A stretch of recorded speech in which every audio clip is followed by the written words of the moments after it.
Bueno, buenos días a todos. Bienvenidos a la serie de sesiones que vamos a dar sobre Machine Learning, sobre aprendizaje automático.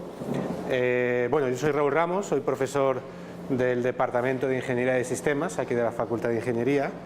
Llevo apenas ni siquiera un año todavía en la universidad y en Medellín.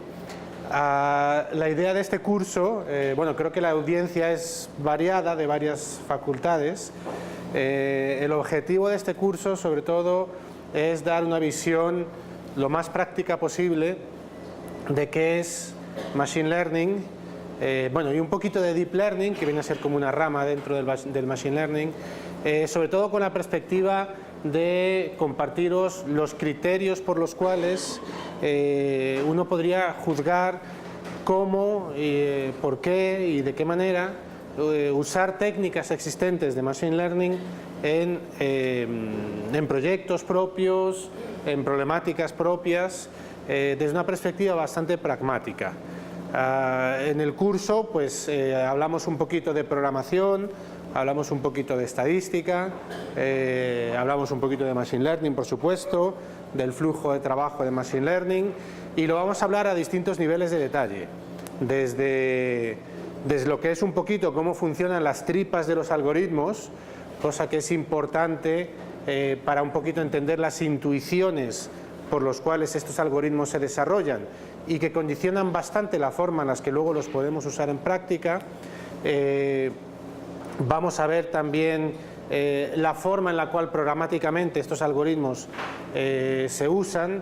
Entonces, yo supongo que habrá ocasiones, dependiendo del background que tengáis cada uno, supongo que habrá ocasiones en las cuales a alguna gente le sobre detalle y a alguna gente le falte detalle, ¿no? La idea es que en promedio pues sea algo que sea interesante para todos. El material que os he compartido del curso, hay un poco de todo. La idea durante estas sesiones es sobre todo que haya discusión, que logre, esperemos, transmitiros este tipo de intuiciones, este tipo de criterios por los cuales usar en la práctica estos algoritmos. Hay un conjunto de talleres extenso que está preparado en los materiales del curso. Sí, bueno, ahora los vamos a ver, pues si alguno ya los ha mirado. La idea no es necesaria, a lo mejor dentro de los talleres, o sea, de estas sesiones, en función cómo vaya la dinámica, pues tendremos más o menos tiempo para que le podéis dedicar a los talleres o algún ejercicio intuitivo que vamos a hacer entre medias, pero en cualquier caso la idea no es que durante estas sesiones se hagan todos los talleres, sobre todo la idea es que os quede el material que he preparado, os quede tanto la parte teórico-práctica, porque teórico hay poco, en realidad todo es bastante práctico, incluso lo que no son talleres. La idea es que os quede todo esto como instrumento de aprendizaje o de experimentación, más experimentación que aprendizaje, y ahora vamos a ver un poquito por qué, para posteriormente. Hay talleres que son muy generales, a lo mejor pues para la gente que no está tan interesada en meterse en algorítmica, sino en saber cómo se usan las cosas, y hay talleres que ahondan un poquito más o en la matemática o en la programación de las cosas. Entonces la idea es que cada uno, a lo mejor, si decide hacer alguno de los talleres, pues que se enfoque en el que más le interesa. ¿Listo? Bueno, esto se está retransmitiendo por el canal de la Facultad de Ingeniería, que por cierto la Facultad de Ingeniería está apoyando este taller a través de Alejandro Mesa, que es el monitor que nos está ayudando en la parte técnica, logística, y a través de la retransmisión en directo y el almacenaje de los vídeos posteriormente, bueno, pues para que estén disponibles a una audiencia un poco mayor, ¿no? Bueno, un poquito de logística para empezar. Os hemos compartido una máquina virtual. La idea con la máquina virtual es que estén todos los juguetes que necesitamos para el curso ya instalados en la máquina virtual. La idea también es que esa máquina virtual os provea un entorno, tanto durante el curso como posteriormente, de ejecución y de experimentación con las cosas que estamos dando, Y luego hay un repositorio del curso que está en GitHub, que es donde tiene todos los materiales, ¿no? Bueno, la máquina virtual, aquí tengo la máquina virtual arrancada. La idea con la máquina virtual, por cierto, la gente que está viendo esto en línea, si tiene alguna pregunta, bueno, además de, por supuesto, los que estáis aquí, cualquier pregunta, cualquier cosa, sin miedo, y la gente que está en línea, pues igualmente creo que hay un chat por ahí, y si hacéis preguntas ahí por el chat, pues aquí habrá alguien que las transmita en su momento, ¿vale? Entonces, bueno, la máquina virtual, yo la tengo aquí instalada, la máquina virtual en el fondo se arranca, los que hayáis tenido oportunidad ya de probarla, pero bueno, la máquina virtual se arranca y no tiene entorno gráfico ni nada la máquina virtual. La máquina virtual lo que hace es arrancar un entorno de notebooks, que lo vamos a ver ahora,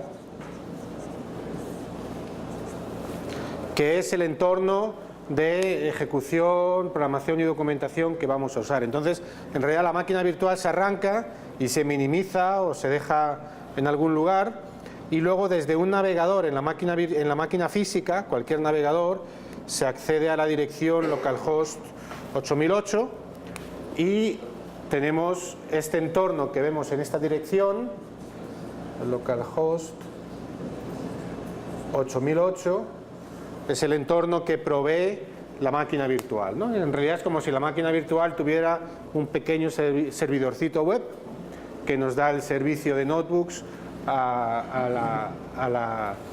pues al usuario que esté con el navegador, ¿no? Y es conveniente pues porque la máquina virtual uno la instala en VirtualBox en el sistema operativo que uno tenga en su máquina física. La máquina virtual es una Ubuntu 17. La máquina virtual cuando arranca automáticamente el servicio de notebooks y tiene todas las librerías, por lo menos las que vamos a usar, y alguna otra más, pero bueno, por lo menos las que vamos a usar las tiene ya configuradas e instaladas. Aquí vemos una serie de carpetas y contenido. Este contenido es contenido que está dentro de la máquina virtual. ¿Alguien ha manejado ya notebooks de Jupyter? Supongo que alguna gente más o menos los ha utilizado, y algún tímido que me parece que no ha levantado la mano también, seguramente. Bueno, así a modo introductorio, de manera muy breve, los notebooks de Jupyter, los notebooks de Python, es un entorno. Vamos a crear aquí un notebook nuevo para que veáis un poquito esto. Vamos a crear un nuevo notebook. Es un entorno de ejecución de Python. Python es uno de los lenguajes de programación que más se usa en la parte de analítica de datos. Es un lenguaje que es limpio a nivel de sintaxis, es sencillo, es un lenguaje funcional, que yo creo que en algún momento vamos a ver qué ventajas tiene el hecho de que sea un lenguaje funcional en todo lo que estamos haciendo. Y sobre todo, bueno, pues se ha desarrollado un montón de librerías que nos sirven para este tipo de cosas, ¿no? Entonces esto es un entorno en el cual pues podemos definir una variable, podemos definir una función,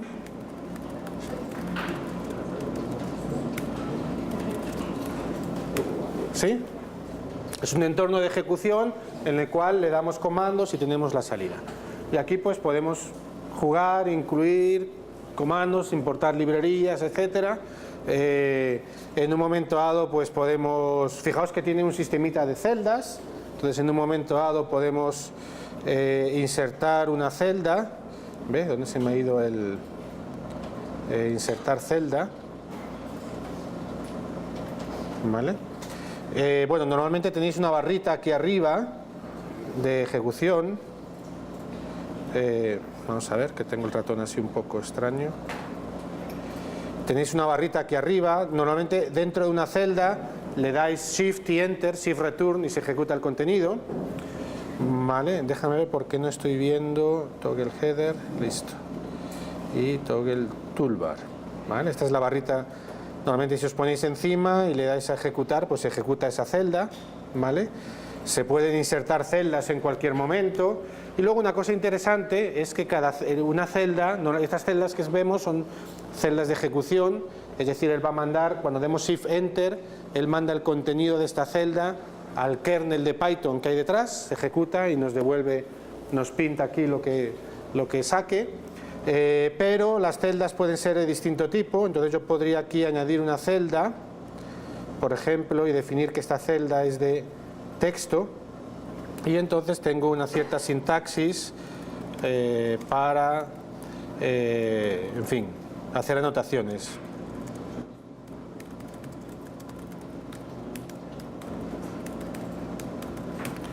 ¿Sí?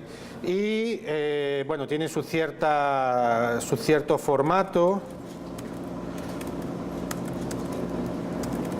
para que podamos formatear texto, y una cosa que es interesante que tiene es que soporta la notación matemática de LaTeX. Entonces, pues bueno, en un momento dado pues podemos a ver,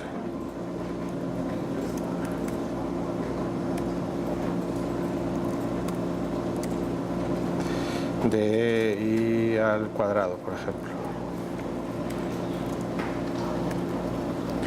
Vale, soporta toda la notación de LaTeX, con lo cual es muy sencillo ir anotando, ir generando código y anotándolo tanto para nosotros como para gente que lo pueda utilizar después.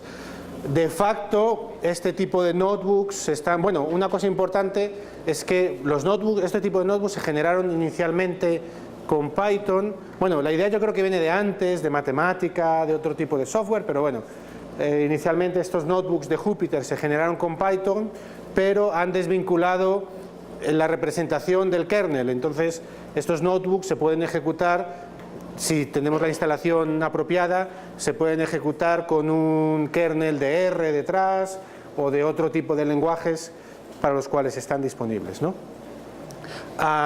Pero bueno, este tipo de notebooks poco a poco se está convirtiendo, bueno, no sé si es un estándar, pero por lo menos en una práctica habitual para lo que es la reproducibilidad de los resultados de analítica o de investigación en general que se puedan realizar. Entonces, cada vez más los artículos o ciertos artículos generan de manera asociada a los artículos un conjunto de notebooks que se hacen disponibles en algún lugar para que la gente los pueda bajar y reproducir los resultados que se reportan en un cierto sitio. De hecho, creo que hay un Nature Journal. Sí, hay un artículo desde hace unos cuantos años, Jupyter Notebooks.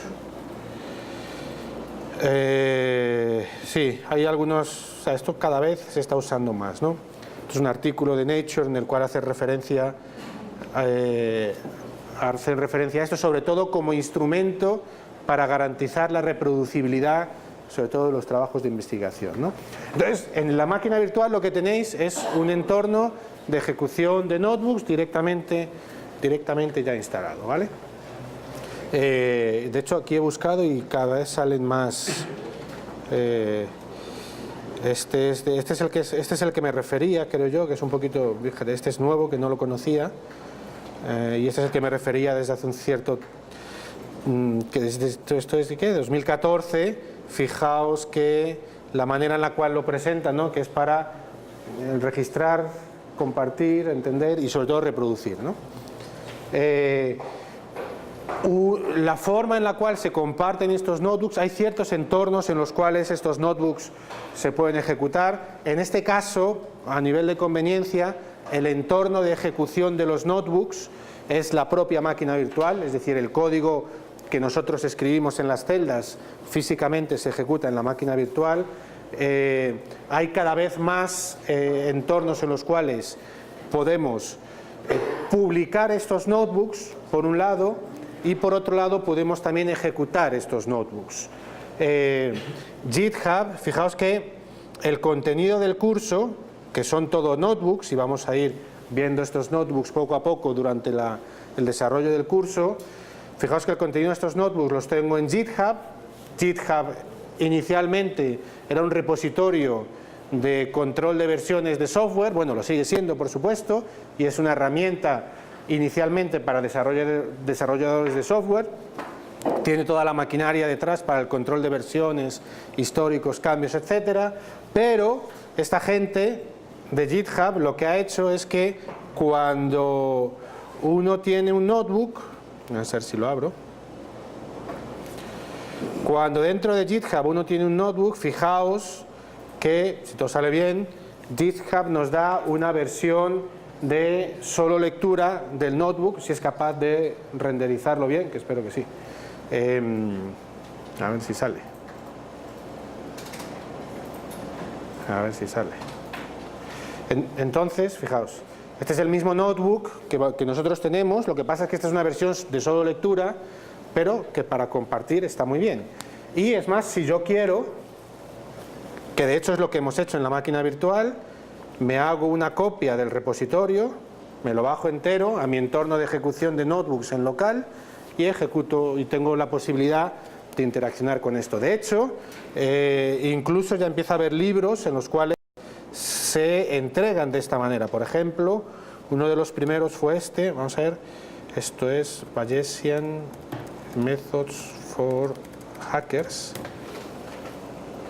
Fijaos que este es un libro que uno lo puede comprar, creo, supongo que sí. Y este libro, este tipo, nos lo entrega en GitHub, tal cual. Y es el libro completo. Y la forma en la cual este tipo ha hecho el libro es que los ejemplos que uno pone en un texto técnico normalmente son notebooks en los cuales él usa celdas de texto. Estos son celdas de texto. Bien, nos explica ahí, en un momento dado nos pone el código que él utiliza para generar sus gráficas, es más, y durante el texto él nos dice, oye, y experimenta con este código, ¿no? Entonces uno se baja este libro, uno se lo puede bajar completo y experimentar localmente con el código, ¿vale? Y una cuestión adicional,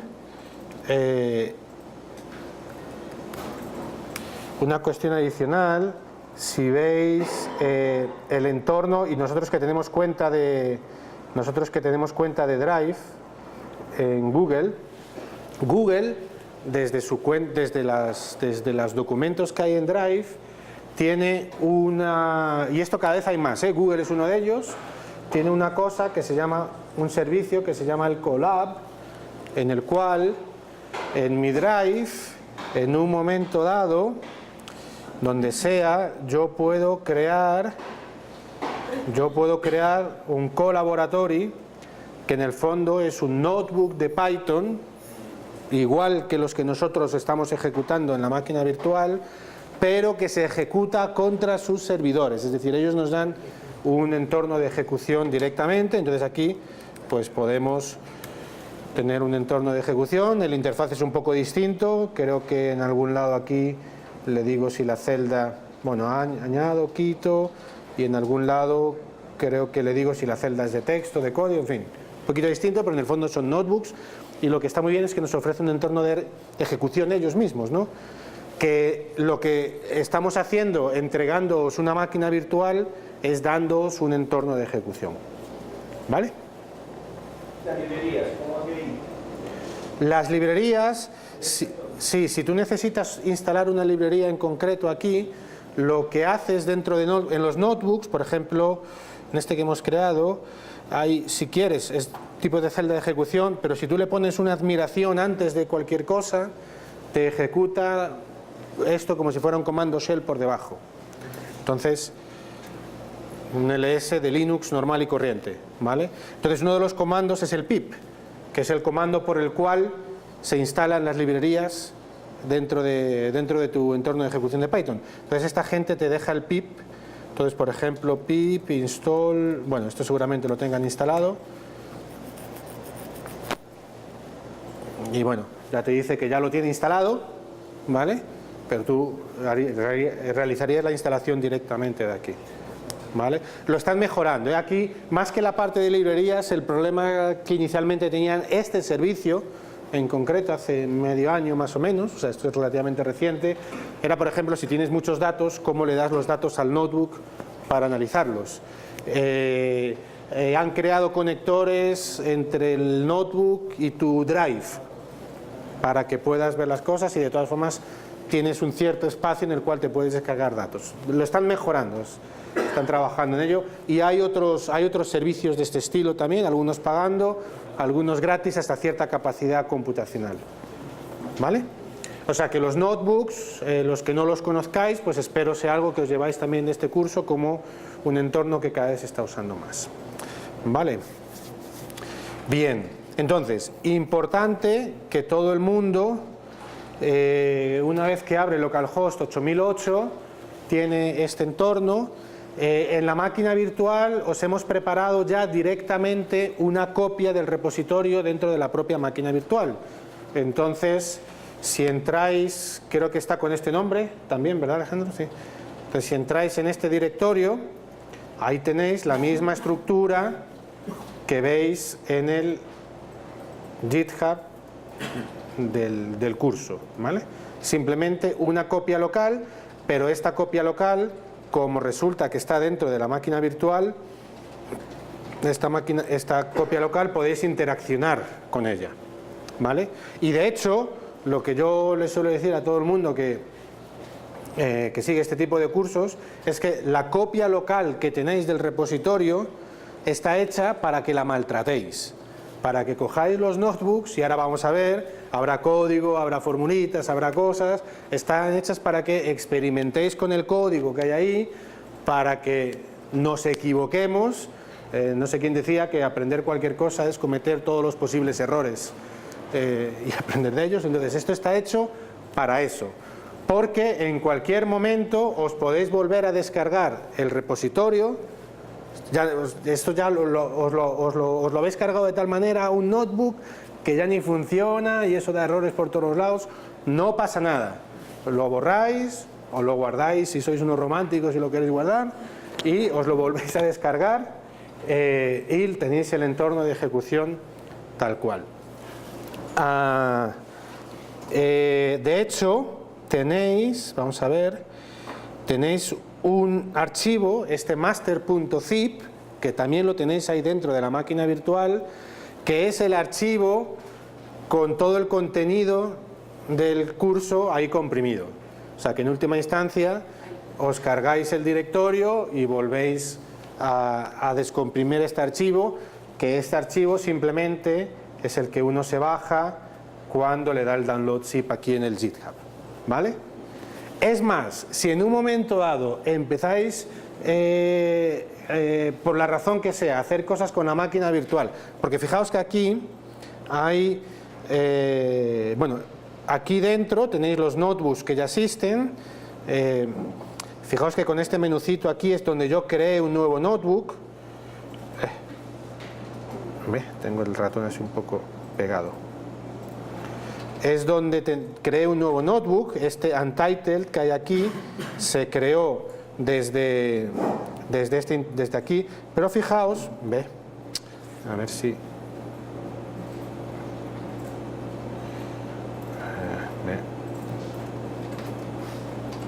si me dejas un ratón a lo mejor, porque se me está quedando esto pegado, tan raro. Entonces desde aquí tenéis otra opción que es un terminal. Vale.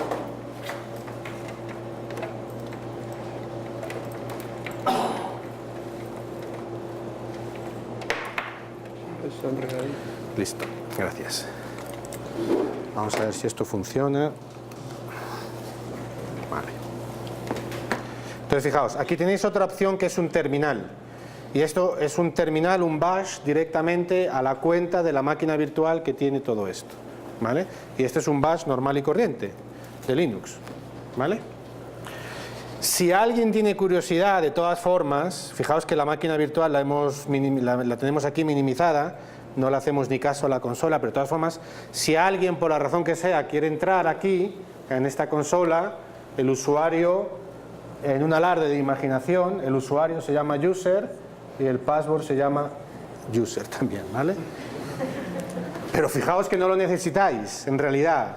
El terminal a lo mejor lo necesitáis si queréis descomprimir, hacer algo, pero el curso está preparado para que no necesitéis el terminal. Pero bueno, a lo que iba, si os metéis por aquí, os ponéis a instalar cosas y hasta se estropea la máquina virtual, no pasa nada porque la tenéis compartida, el punto OVA, que es la foto de la máquina virtual en el momento en el cual todo funcionaba, ¿vale? La tenéis en los escritorios aquí, en las máquinas de acá, en el escritorio, en el desktop, está el punto OVA para el que quiera venir con una USB y copiársela también. ¿Listo? Bueno, pues todo eso era un poquito la logística. Todo eso era un poquito la logística de notebooks y del curso. Entonces, ¿qué es lo que vamos a hacer durante el curso? El curso pues está diseñado para que tenga 6 sesiones de entre 3 y 4 horas en función de la interactividad que tengamos, de cómo nos lleve una discusión por un lado o por el otro. Las 6 sesiones son las que veis aquí, 2 hasta las 6, ¿vale? Fijaos que cada sesión tiene un conjunto de notebooks, que son los notebooks sobre los cuales pues tenemos la explicación o la discusión de las diferentes cosas de las que vamos a hablar, y luego tiene un conjunto de talleres, ¿vale? Y fijaos que hay bastantes talleres. Entonces la idea de los talleres, por supuesto, no es que nadie se agobie, sino que cada uno mire qué le puede interesar tanto de hacer. Fijaos que de cada taller tenéis la solución asociada, como tanto para hacer como para inspeccionar la solución, en fin, eso para que cada uno elija cómo llevar esa parte de la metodología. ¿Qué es lo que vamos a ver? Como decía, el objetivo de esta serie de sesiones es daros una intuición práctica de qué implica usar estos métodos de Machine Learning, hasta dónde se puede llegar con estos métodos, desmitificar un poco toda esta cuestión de inteligencia artificial, que en el fondo lo que estamos haciendo es generar modelos y calibrarlos con los datos, y a los distintos perfiles que tengáis, pues daros por lo menos el punto de entrada para, en función de vuestro interés, pues a lo mejor iros más por la parte matemática, de la algoritmia, si es que os interesa, o más por la parte de usuario, si queréis, de cómo se aplican este tipo de métodos a distintos aspectos, ¿no? Entonces, lo que vamos a hacer hoy, aparte del rollo que ya os he soltado, pero bueno, lo que vamos a hacer hoy es, yo quisiera construir una intuición de qué estamos hablando cuando hablamos de modelos derivados por los datos, ¿vale? Es construir la intuición, y la vamos a construir a base de unos experimentos muy sencillos que están implementados en el notebook. Y luego quería hablar un poquito de Python, en el sentido de que no es un curso de Python, porque en un par de horas uno no puede hacer un curso de Python, pero por lo menos para que sepáis cómo es. Si habéis programado, pues supongo que serán familiares unos conceptos u otros, y sobre todo introduciros o que conozcáis la existencia de las 3 o 4 librerías más importantes de Python que se usan, ¿no? Que es sobre todo NumPy para la parte de cómputo numérico, matrices, semántica de matrices, etcétera, la parte de Matplotlib, que es la librería con la cual pintamos cosas, graficamos, etcétera, y la parte de Pandas, que es la librería con la cual se manipulan y se gestionan datasets, ¿vale? Entonces la idea es daros una pinceladita de estas 3 librerías para que por lo menos, si no tenéis intención de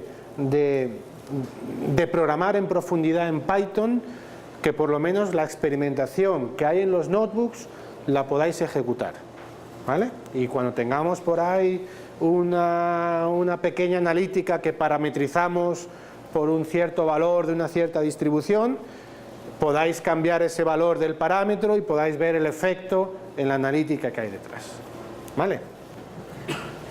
Listo, entonces esto sería el primer taller. El taller 2 y 3, lo que vamos a hacer es hablar, hay 2 tipos de aprendizaje automático, de Machine Learning, que es el supervisado y el no supervisado.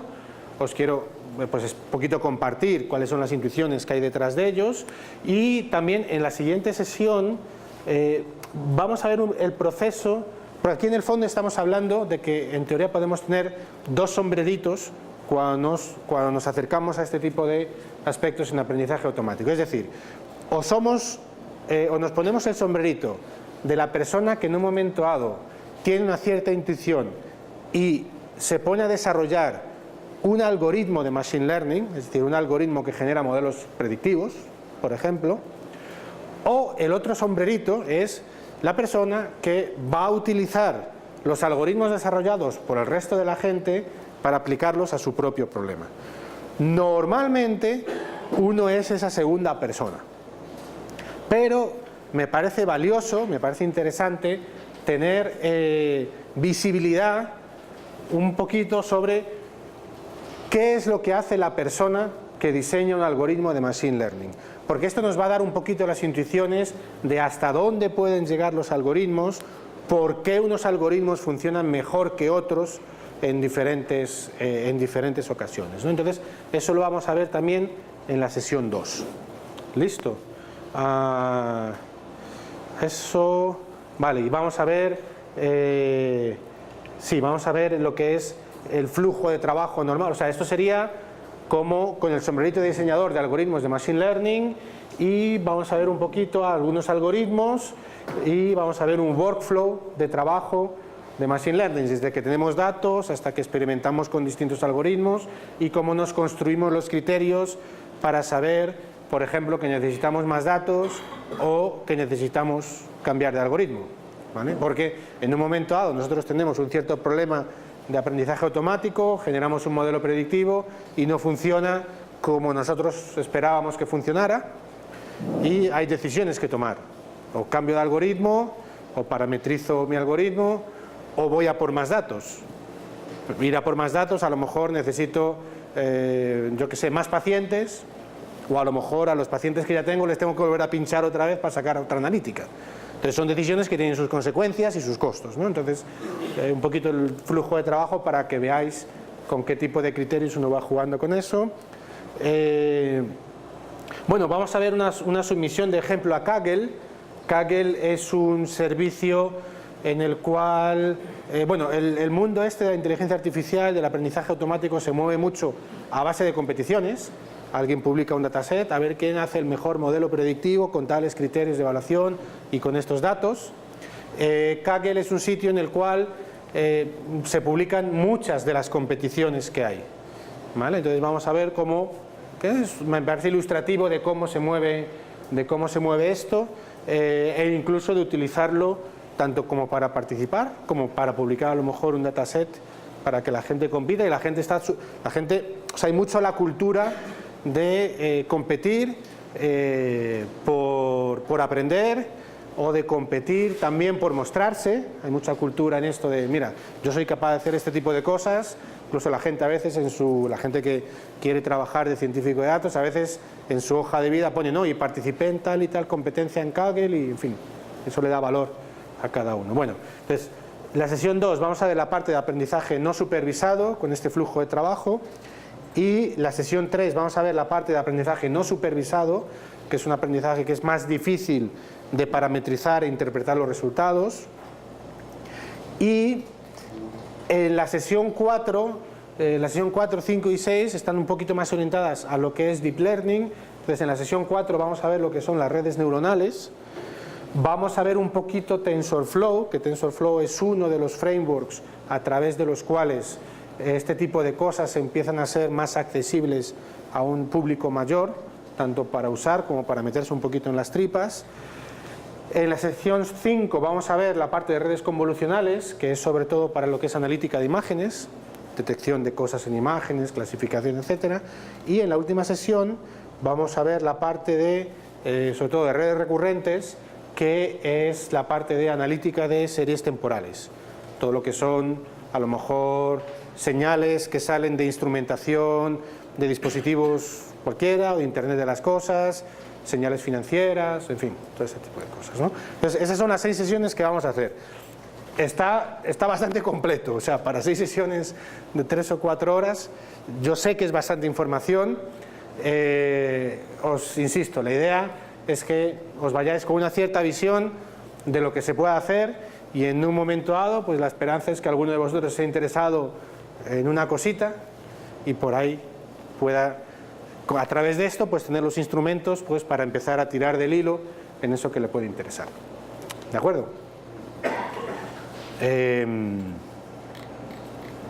Preguntas, en cualquier momento, preguntas, lo que queráis. Listo. Entonces, vamos aquí a cerrar cosas. Vale. Bien, vamos a empezar con el primer notebook.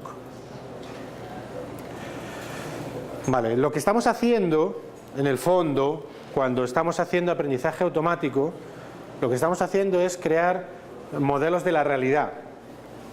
Modelos, en un momento dado queremos un modelo que nos prediga si un paciente tiene o no una cierta patología, o queremos un modelo que nos diga si cierto objeto está presente o no en una imagen, o queremos un modelo que, dados unos datos, nos diga, nos los agrupe por un cierto criterio de similitud, que luego tendremos que comprobar su validez de alguna manera, ¿vale? Fundamentalmente no es distinto de lo que se ha hecho en la humanidad desde siempre, ¿no? Son modelos del mundo, modelos que, dadas unas observaciones, realizan una serie de predicciones o una serie de afirmaciones cuantitativas, y esas afirmaciones o esas predicciones pues pueden funcionar mejor o peor. Van a funcionar mejor o peor en tanto en cuanto el modelo venga del cerebro de una persona que lleva 20 años estudiando un cierto campo, o venga del cerebro de una persona que un día por la mañana ha tenido la iluminación y ha sabido plasmar las 3 ecuaciones diferenciales que describen ese modelo. La predictividad de los modelos va a funcionar mejor o peor en tanto en cuanto ese modelo capture, mejor o peor, el fenómeno que se está modelando, ¿no?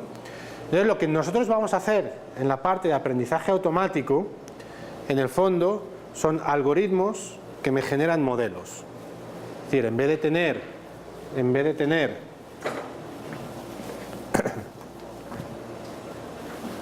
no sé si lo pongo por ahí abajo, en vez de tener una persona que en un momento dado, por su intuición, su conocimiento, etcétera, me genera un modelo que lo expresa de la manera que sea, a lo mejor es un conjunto de ecuaciones diferenciales, a lo mejor es un modelo estocástico en términos de probabilidades, que lo expresa como lo expresa. A este modelo en un momento dado les llegan observaciones y el modelo saca de alguna manera predicciones. ¿Sí? Nosotros lo que vamos a hacer en aprendizaje automático es que vamos a tener una cajita que nos va a generar el modelo que va a tener observaciones y va a generar predicciones, ¿vale?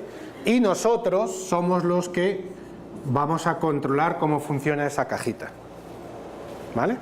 Esa es fundamentalmente la diferencia. Y vamos a ver un poquito más en detalle en la clase que viene cómo funciona un poquito esto. Claro, este proceso no nos va a generar un conjunto de ecuaciones diferenciales. Este es un proceso súper controlado. Para que este proceso nos genere un modelo, pues tiene que empezar una parte de suposiciones, y esas suposiciones, por ejemplo, vamos a generar modelos lineales. Bueno, pues yo tengo una cajita de regresión lineal, que se conoce de toda la vida, que me va a generar un modelo lineal de una cierta realidad. Y ese modelo pues funcionará mejor o peor para esa realidad concreta. Si esa realidad funciona en términos de una relación lineal, pues seguramente el modelo que se genere de este proceso sea adecuado. Pero si resulta que el proceso natural, fundamental que hay por detrás no es lineal, por muchos datos que le dé yo a este proceso de generación de modelos, esto no va a funcionar bien, ¿no? Pero bueno, eso lo vamos a ver un poquito mañana. Esta es la diferencia del proceso, fundamentalmente. Entonces, pero el proceso final que estamos haciendo es el mismo. Estamos generando modelos del mundo.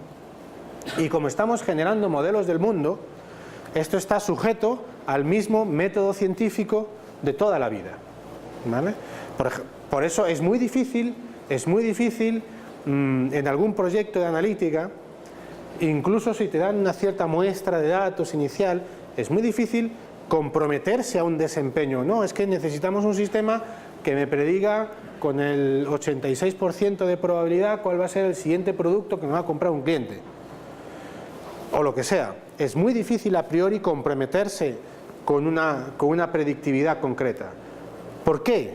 Porque en el fondo el proceso que vamos a hacer es el método científico de siempre, ¿sí? A través del cual nos planteamos una cierta hipótesis, observamos, nos planteamos una cierta hipótesis, resulta que nuestra hipótesis es posible predecir cuál va a ser el siguiente producto, en fin.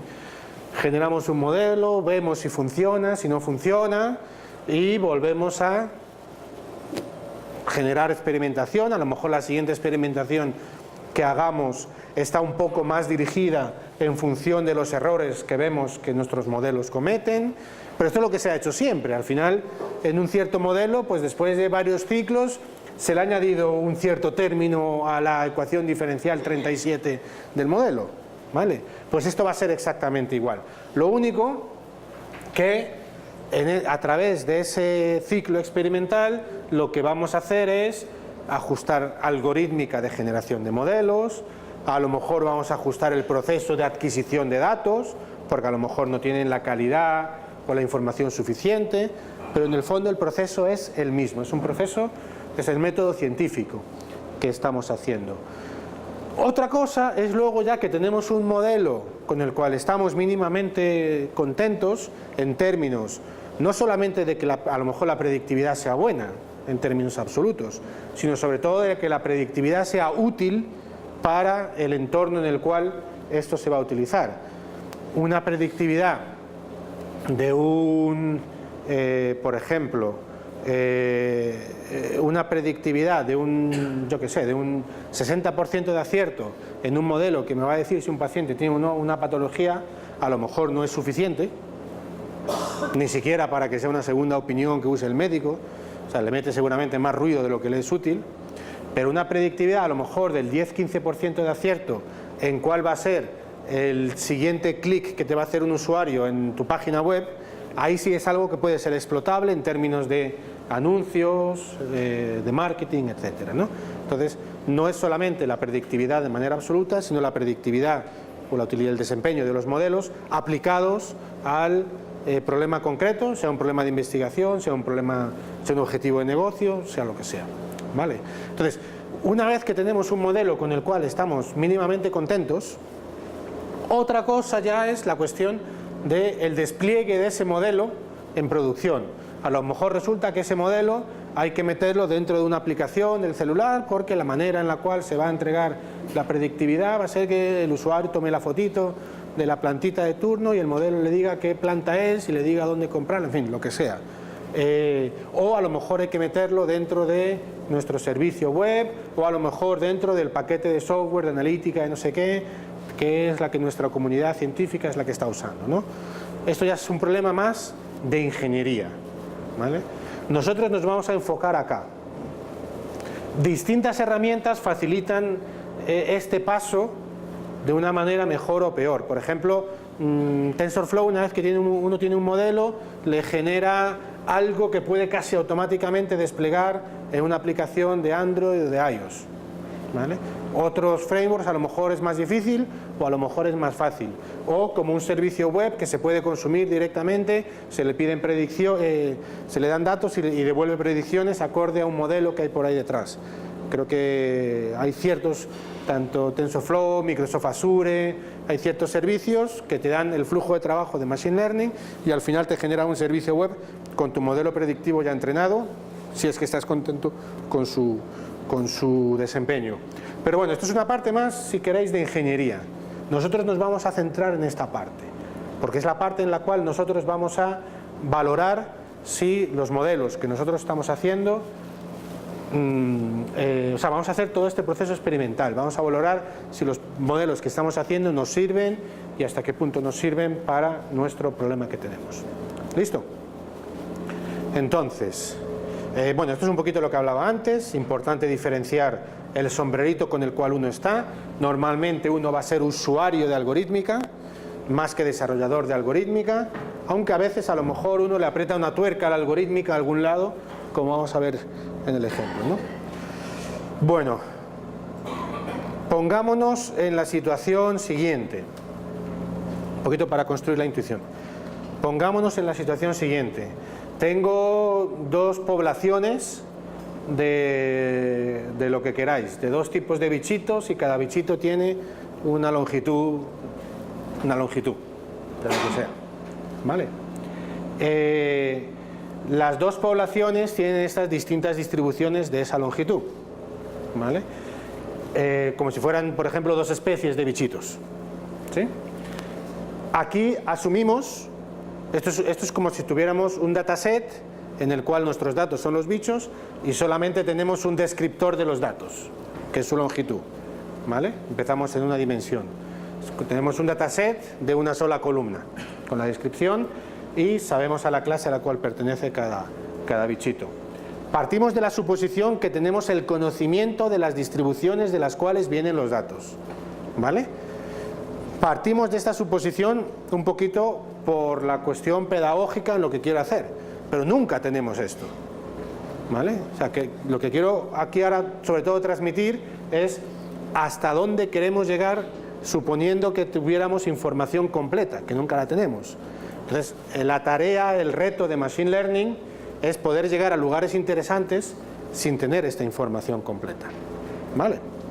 Entonces, si yo sé que mis distribuciones son de esta manera y ahora me viene un bichito nuevo que tiene una longitud de 20 lo que sea, ¿vale?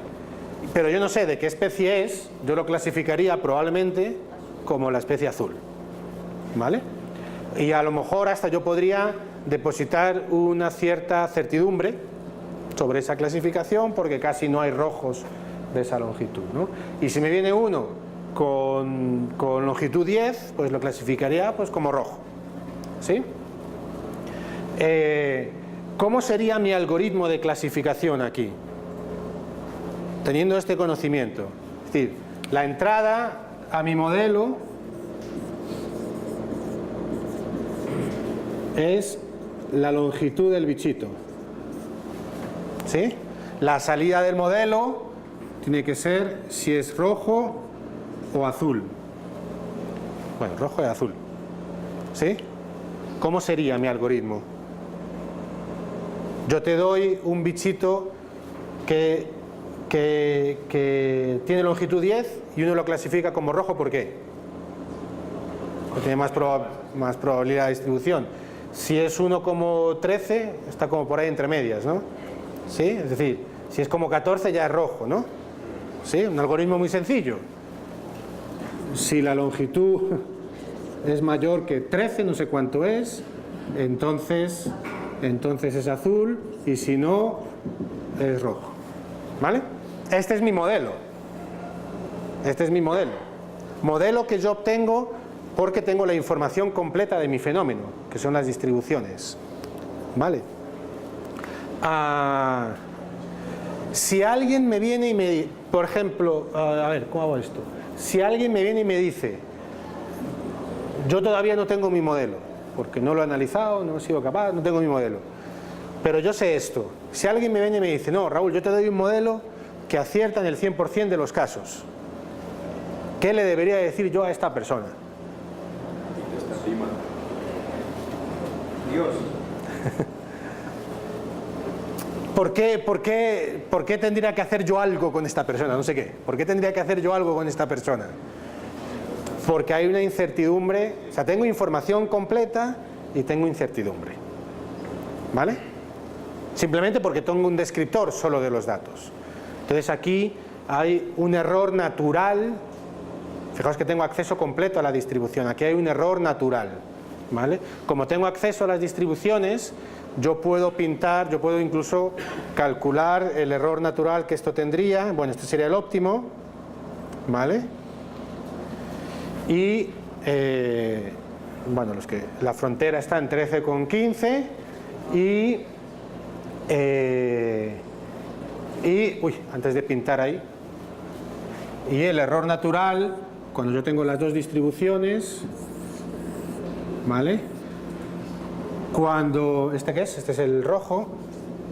Cuando es el rojo, el error natural que yo cometo es básicamente este. Todos estos rojos yo los voy a calificar como azules, y el error natural que yo cometo es este. Estos azules yo los voy a clasificar como rojos, ¿vale? Y es simplemente pues la integral desde este valor hasta el infinito, en fin, de una distribución y de la otra. Pero intuitivamente estos rojos yo los voy a clasificar como, ¿sí? Claro, aquí como tenemos acceso a las distribuciones de las cuales vienen los datos, y además son distribuciones sencillas, que son gaussianas, yo hasta no necesito datos.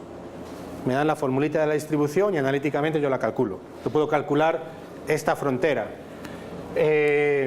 Fijaos que calibrar el modelo, incluso teniendo las distribuciones de las cuales vienen los datos, es sacar este umbral. ¿Sí? Y cuando yo entreno el modelo, asumiendo que la clasificación es por umbrales, ¿vale? Cuando yo entreno el modelo, el resultado del entrenamiento en el fondo es calcular este umbral, ¿vale? Aquí estoy asumiendo un modelo que solamente tiene un umbral, ¿vale? Pero a lo mejor mis distribuciones, incluso en el contexto en el cual yo tuviera la información completa, es decir, tuviera las distribuciones, si mis distribuciones fueran, por ejemplo, así,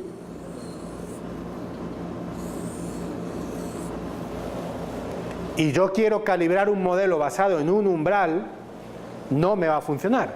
Porque aquí la decisión es todo lo que esté entre aquí en medio, pues es como rojo, y el resto por aquí fuera es azul. O sea, esto es rojo y esto es azul. ¿Sí? Entonces fijaos que incluso con la información completa, si mi suposición de base es que solo necesito un umbral, por mucho que yo calibre me va a salir mal, o no va a ser óptimo, ¿vale? Y bueno, y esto sería el error natural que yo tendría. Yo tendría en la población 2, que es la azul, yo tendría un 10% de error, y en la 1 yo tendría un 5 o un 6% de error, ¿vale?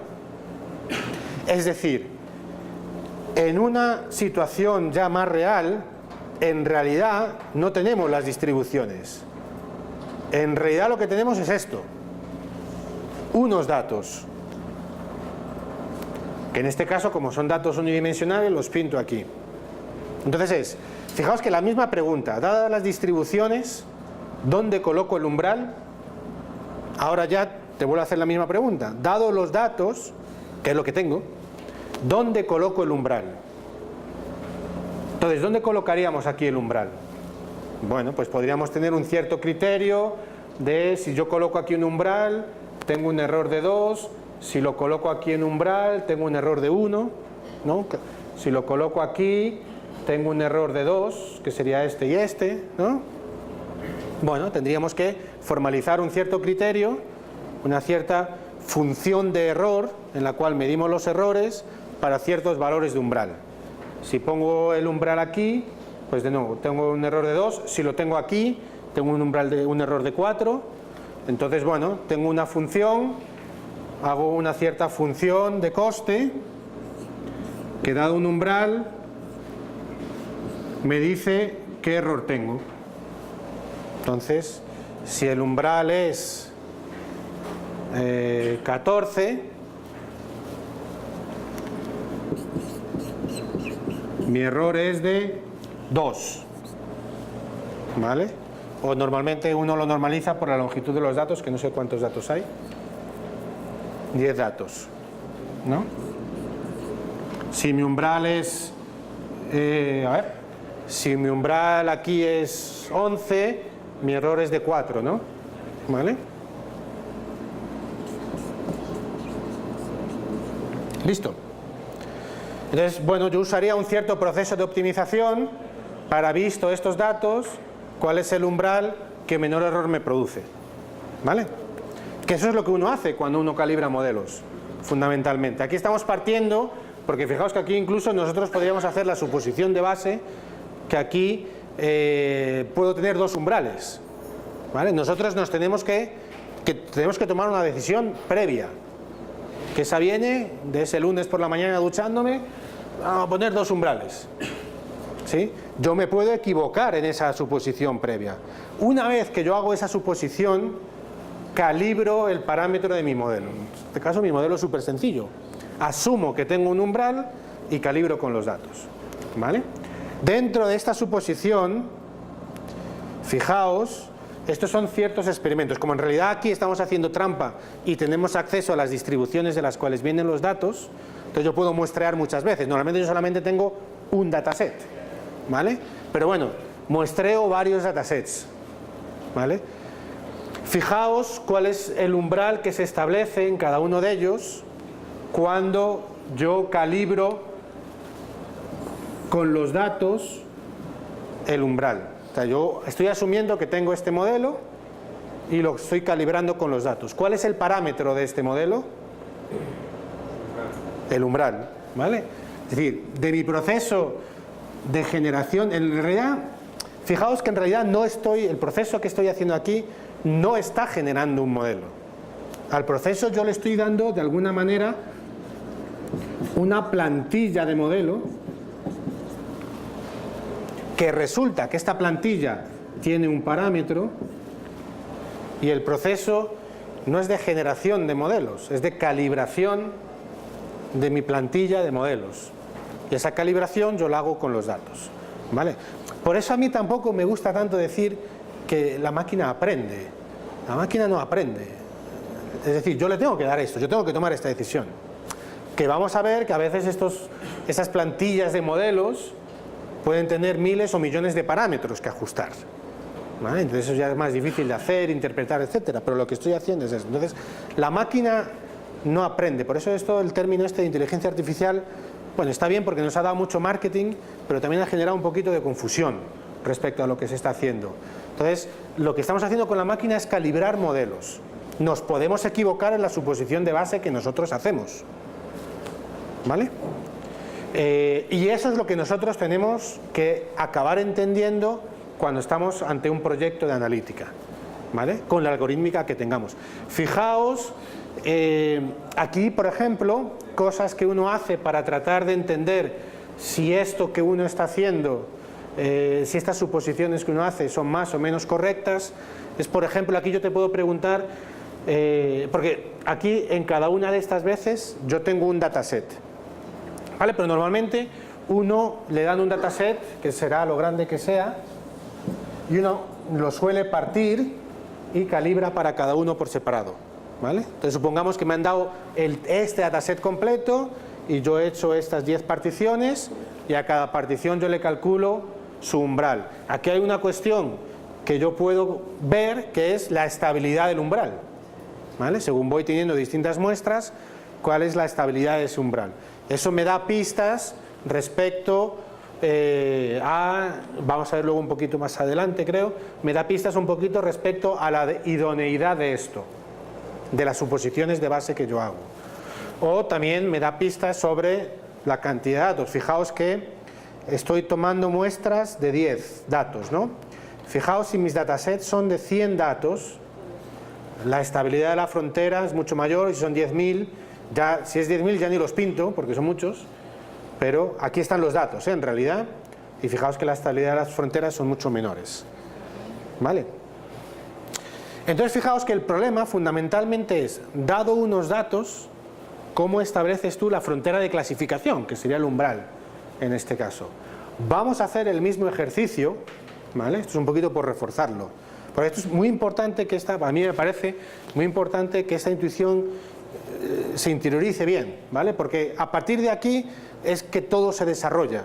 Habrá métodos que me funcionen mejor, que me funcionen peor, y claro, en una dimensión pues las fronteras pues son umbrales y ya está. Pero pongámonos en 2 dimensiones.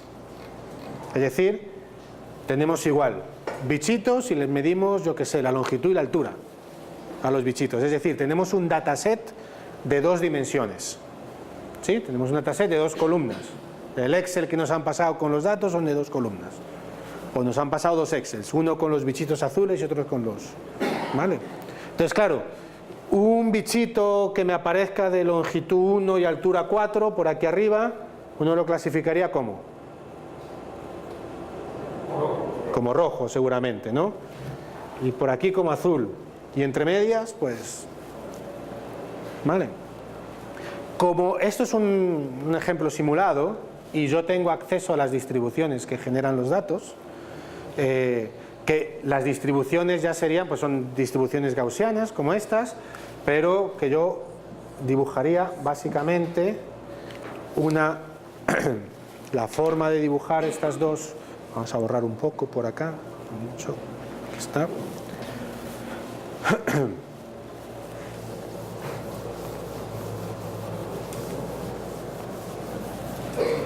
Es decir, en vez de ser dos distribuciones de una dimensión, pues tendría una distribución, si pinto el contorno, sería una montañita como que por acá, y la otra distribución a lo mejor es una montañita como que por acá, ¿sí?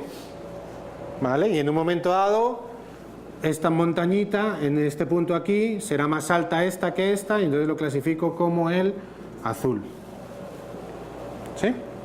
Simplemente en dos dimensiones. Entonces, aquí lo que dibujo es una muestra de datos, ¿vale? Como las líneas de datos que veíamos antes en una dimensión, y además te dibujo la frontera de clasificación. Esta es la frontera. Esa frontera de clasificación son los puntos en los cuales ambas probabilidades son iguales, ¿vale? Entonces, normalmente todo lo que está aquí dentro se clasificaría como rojo, porque son los puntos en los cuales la distribución de la cual vienen los datos, ¿vale? Que insisto, este es un ejercicio, yo nunca tengo la distribución de las cuales vienen los datos, entonces, asumiendo que la tengo, este es la región en la cual clasificaríamos como bichito rojo, ¿vale? Y fuera de esto clasificaríamos como bichito azul, ¿vale? Fijaos que nos ha salido una zona acotada. Esto es el equivalente a esto de aquí, ¿no? Esto es como si la montañita, en realidad esto es como si fuera algo así, es como si esto bajara más y esto bajara más lento, ¿vale? Esto es el equivalente en dos dimensiones de eso que está sucediendo allí. En este caso yo puedo tener una frontera un poquito más, o sea, abierta, ¿vale? Que sería el equivalente a tener un umbral único, ¿vale? ¿De qué depende que la frontera sea abierta o más cerrada? Pues de la mezcla que tenga de los datos, ¿no? Y esto está un poco hecho para que experimentéis, ¿vale? Fijaos, aquí si ejecutáis, pinta la frontera y hace una muestra de los datos, pero estos son los centroides de cada distribución. Entonces yo podría separar más una de las distribuciones, creo que con eso la pongo más arriba, ¿vale? Esta sería la frontera natural de clasificación, asumiendo que yo tengo acceso a las distribuciones de las cuales vienen los datos, o las puedo mezclar, supermezclar, ¿vale? Entonces esto está hecho un poquito en el sentido que decía antes, ¿no? Para que experimentéis con las distribuciones. Bueno, esto es una gaussiana multivariada de dos dimensiones y esa es la matriz de covarianza. Entonces esto es lo que te dirige un poquito lo inclinado que está la nubecita de puntos, ¿vale? Entonces esto está hecho para que juguéis y veáis qué tipo de fronteras naturales, esta es la frontera natural o la frontera bayesiana, que es la frontera, es decir, cualquier modelo de Machine Learning me gustaría que se acercara a esta frontera. ¿Sí? Esos parámetros que te decía arriba en la gráfica que son. Ah, vale. Esto es, bueno, uno de ellos, que creo que no sé si los he puesto bien, pero bueno, uno de ellos es el error de clasificación que uno comete de manera analítica, ¿vale? Haciendo la integral, teniendo acceso a las fórmulas de las distribuciones. Y otro es el error, fíjate que estos son muestras de datos de las distribuciones que conocemos, y este es el error de clasificación que uno comete contando cuántos se clasifican, es el error empírico, ¿vale? O sea, fijaos que aquí qué experimentación podéis hacer, podéis separarlas un poquito, ¿vale? Espérate, no, separarlas menos que juntarlas, ¿vale? Fijaos que el error empírico cambia, ¿vale? Podéis experimentar a lo mejor ¿Cuál es el error empírico si yo tengo pocos datos? Entonces el error empírico si yo tengo pocos datos debe tener más variabilidad, ¿vale? O si yo tengo muchos datos, ¿vale? ¿Ok? A las personas que no tengan, bueno, no estén tan familiarizadas con la parte de programación, etcétera, yo les invito igual a que cambien estos parámetros, ¿vale? Para que experimenten con la intuición de esto. ¿Listo? Bueno, entonces esto básicamente lo único que hemos hecho respecto a lo que veníamos hablando antes es que hemos cambiado a 2 dimensiones, ¿vale? Bueno, aquí os sugiero que cambiéis la parametrización, que es lo que hemos hecho, ¿vale? El número de muestras, y que observes un poquito la estabilidad de cada uno de los errores, ¿vale? Pero en realidad, normalmente el problema que tenemos es que tenemos una muestra de datos, no tenemos ni idea de las distribuciones de las cuales vienen los datos, y ahora te digo, píntame una frontera. ¿Qué frontera uno pintaría? Y fíjate que yo te hago la pregunta con muy poquitos datos, ¿sí? Y cada vez que ejecutáis esto os va a generar una muestra distinta de las distribuciones, ¿no? Es como si tuviéramos acceso infinito a datasets, ¿vale? Y ahora te vuelvo a hacer la pregunta si yo tengo más datos, ¿sí? O sea, esto, que es una tontería, es una grafiquita y ya está un poco hecho para que lo ejecutéis de forma crítica, ¿vale? O sea, esto es ejecutarlo y echarle un ojito a esto y preguntarse, ¿qué frontera haría yo? Porque ese es el problema que luego vamos a tener que resolver con Machine Learning. ¿Listo?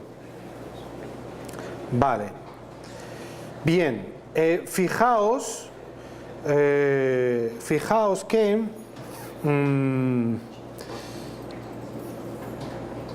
bueno, lo vamos a hacer así desde cero para que un poco veáis. Esto creo que no estaba en el notebook, pero bueno, cualquier método, en este caso, cualquier método de clasificación que me genere un modelo predictivo de clasificación, lo que me va a generar es una frontera en este espacio. Es decir, usando los datos, me va a generar una frontera de clasificación en este espacio, ¿no? Entonces una frontera de clasificación puede ser esta, puede ser esta, puede ser esta, puede ser esta. Hay un montón de posibles fronteras de clasificación, ¿vale? Vamos a ver, y lo vamos a hacer en plan caja negra, las fronteras de clasificación que nos dan algunos de los algoritmos que ya están, por cierto, la otra librería que vamos a ver, y vamos a ver NumPy, Matplotlib, Pandas, y la otra librería que vamos a ver es el sklearn, scikit-learn. Esta librería es la que en las tripas tiene buena parte de la algorítmica de Machine Learning que existe, ¿vale? Entonces, vamos a importar un clasificador lineal, una regresión logística, ¿vale? Fijaos que aquí, un poquito para que veáis, aquí hay 2 variables que se llaman x e y. X es la variable que me tiene la posición de cada uno de los bichitos, y es la variable que me dice a qué clase es, ¿vale? Vamos a hacerlo pequeñito para que se vea, vamos a mostrar 10 nomás, ¿vale? Fijaos que x es una variable que me da las coordenadas de cada punto, ¿vale? Y es la variable que me dice a qué clase pertenece cada punto, ¿vale? Son las 2 variables que yo tengo. Normalmente se les llaman x e y, así también, en un alarde de imaginación. Entonces, en el proceso de generación, esto es aprendizaje supervisado, el proceso de generación del modelo, ¿vale? Aquí esto sería un x nuevo que yo vea después de que haya generado el modelo, y esto sería un y nuevo que se produciría, pero para el proceso de generación de modelo, en este caso es regresión logística, le tenemos, bueno, que configurar, etcétera, y le tenemos que dar observaciones etiquetadas, es decir, observaciones para las cuales sabemos a qué clase pertenece cada elemento, ¿vale? Esto es importante, esto es lo que se llama aprendizaje supervisado, en el sentido en el cual al proceso de calibración del modelo le damos a la máquina la entrada y la salida que nosotros esperaríamos tener.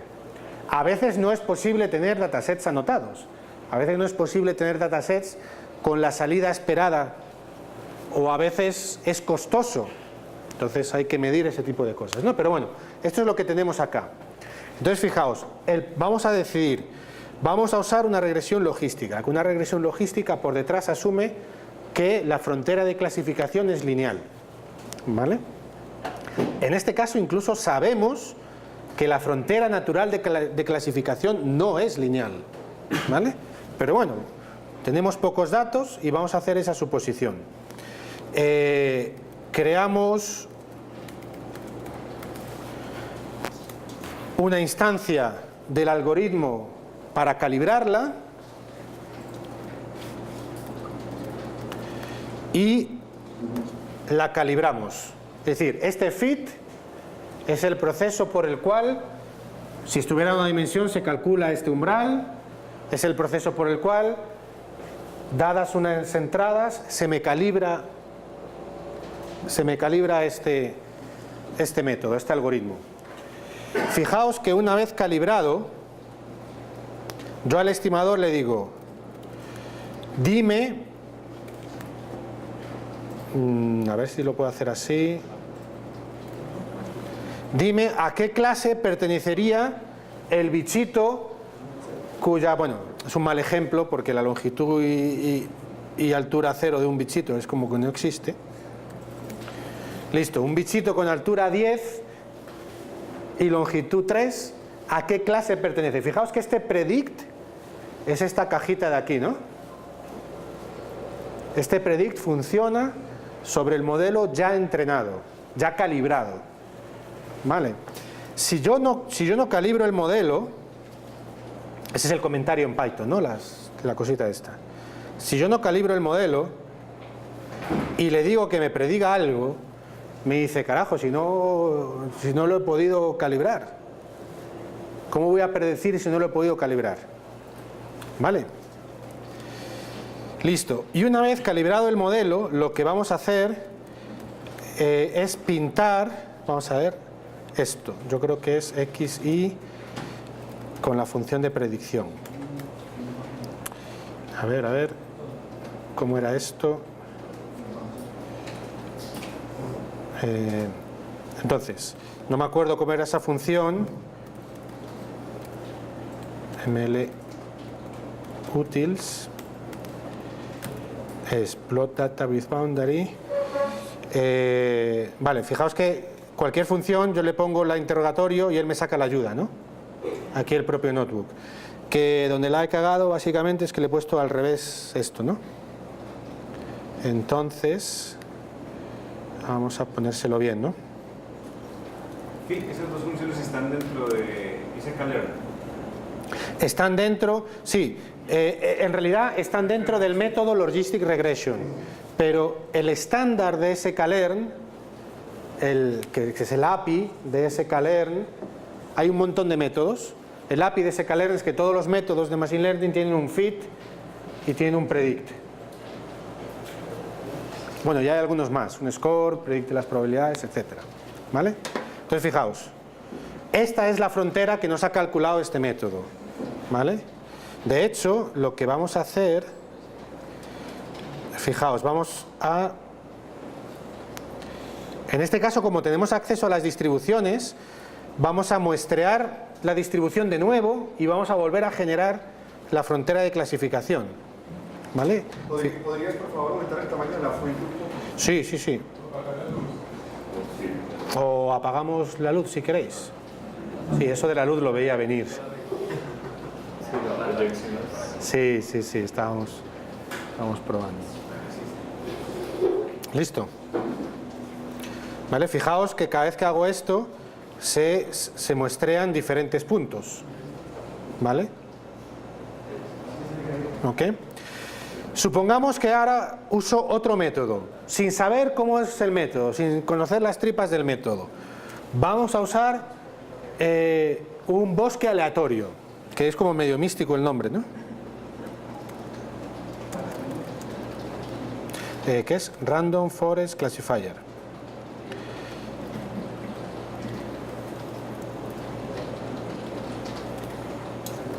¿Listo? Fijaos que el fit y el predict, esto lo he hecho mal, porque aquí tenía que poner, claro, ya me parecía a mí, vamos a dejarlo como estaba, porque, y esto es importante, logistic. A mí me estaba dando que estas fronteras no se me movían. Y eso es porque le estaba pasando, o sea, yo le estoy llamando estimador y por arriba lo llamé LR, pero, vale. Ahora yo creo que sí que tiene más, a ver, sí, ¿no? Ahora sí que tiene más, ¿vale? Listo. Entonces vamos a poner aquí un random forest tal, ¿vale?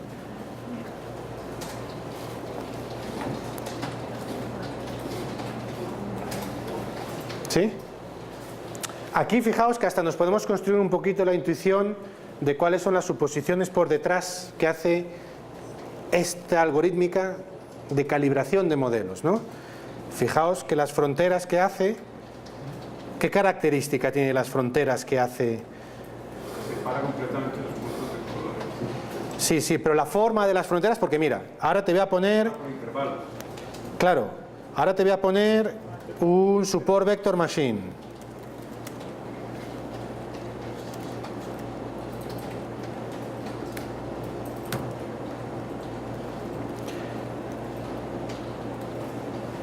Y te lo voy a poner, cada uno tiene su propia parametrización, ¿no? Una sensibilidad a los datos. Bueno, esto mañana, el jueves, vamos a ver esto un poquito más en detalle, pero te voy a poner un gamma de 10. Fíjate la frontera que nos hace esto, ¿vale? Es más, te voy a poner un gamma de 100, ¿vale? Y lo voy a hacer ahora con un montón de datos, bueno, con más datos, un montón no sé, pero con más datos, ¿vale?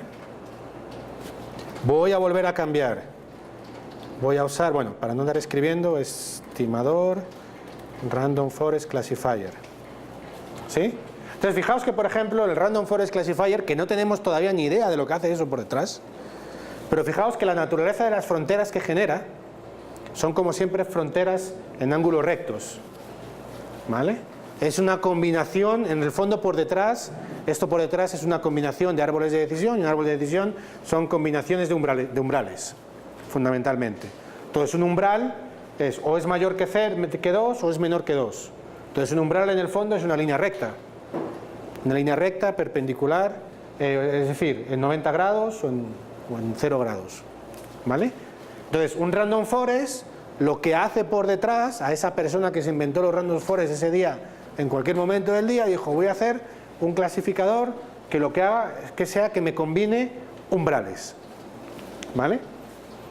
Un support vector machine usa una abstracción un poquito más compleja, ¿vale? Y va a tener una noción de similitud de datos. Fíjate que me ha cogido estos datos por ahí. El gamma, en el caso del support vector machine, de alguna manera me calibra, y esto yo lo tengo, esto es lo que se llama un hiperparámetro. Me calibra la forma en la cual el algoritmo me genera la frontera, ¿vale? Entonces, de alguna manera, este gamma se refiere más o menos a la complejidad de la frontera. Si yo pongo un gamma muy pequeño, me genera fronteras muy sencillas, ¿vale? Si yo pongo un gamma muy grande, aumento la complejidad de generar fronteras, ¿no? Aumento la complejidad de las fronteras generadas. ¿Sí? ¿Listo? Bueno, aquí ya estamos haciendo Machine Learning, lo estamos haciendo en plan caja negra, lo estamos haciendo con el sombrerito de utilizador de algoritmos de Machine Learning, entre otras cosas porque todavía no tenemos ni idea de cómo funciona esto por dentro en las tripas, ¿vale? Bien, vamos a hacer ahora el siguiente experimento. Vamos aquí a borrar esto. Listo.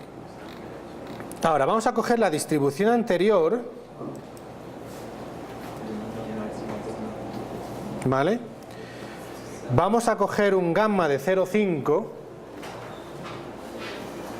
y vamos a hacer lo mismo que hicimos antes, con las que teníamos en una dimensión que teníamos las distintas líneas y tratábamos de ver la estabilidad de la frontera que se generaba. Pues vamos a hacer lo mismo ahora con distintas muestras. Como seguimos teniendo excepcionalmente acceso a la distribución de la cual vienen los datos, podemos pintar esta frontera verde, que es la frontera natural, ¿vale? Y vamos a coger 3 muestras de datos y vamos a pintar la muestra y la frontera que el estimador, el algoritmo de turno que queramos, nos hace con esos datos, ¿vale? Esto cada vez que lo ejecutamos nos hace 3 muestras, usa los datos, es decir, hace el fit con estos datos, y esta es la frontera que se genera después de haber hecho el fit con esos datos. ¿Cuál es el objetivo que uno perseguiría como utilizador de ese tipo de algoritmos de Machine Learning? El objetivo final que uno tiene es que el método que estoy usando se me aproxime lo más posible a la frontera natural. Es decir, si yo uso, por ejemplo, un clasificador demasiado sencillo, fijaos que con el Support Vector Machine yo puedo calibrar la complejidad de esas fronteras, ¿no? O por ejemplo, vamos a usar el clasificador lineal. Simplemente comentamos esta línea, ¿vale?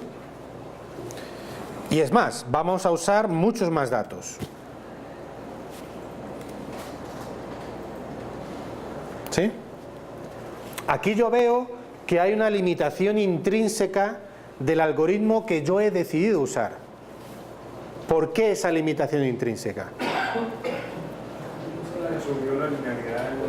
Claro, este algoritmo lo único que hace es generar fronteras lineales. Y la frontera que yo tengo natural, que en este caso yo sé que es esta, es fundamentalmente distinta. ¿Vale? Entonces, este experimento que hay aquí está hecho para que os construyáis un poco esta intuición. ¿Qué tan cerca están las fronteras que me va a generar el algoritmo que yo elijo respecto a la frontera natural? Porque en el fondo esa es la pregunta que nos tenemos que hacer en Machine Learning sin saber dónde está la frontera natural. ¿Vale? Ese es el reto fundamental que tenemos ante un problema de analítica de datos de aprendizaje automático. Entonces, aquí es mejor hacerlo con poquitos datos porque aquí ya estamos hablando un poquito de estabilidad de la frontera, ¿no? Veis que la frontera es distinta, ¿sí? Es más, volvamos a usar un Support Vector Machine, pero aumentémosle la complejidad de las fronteras que genera. ¿Vale? Fijaos las fronteras que ha generado. ¿Están cerca de la frontera natural?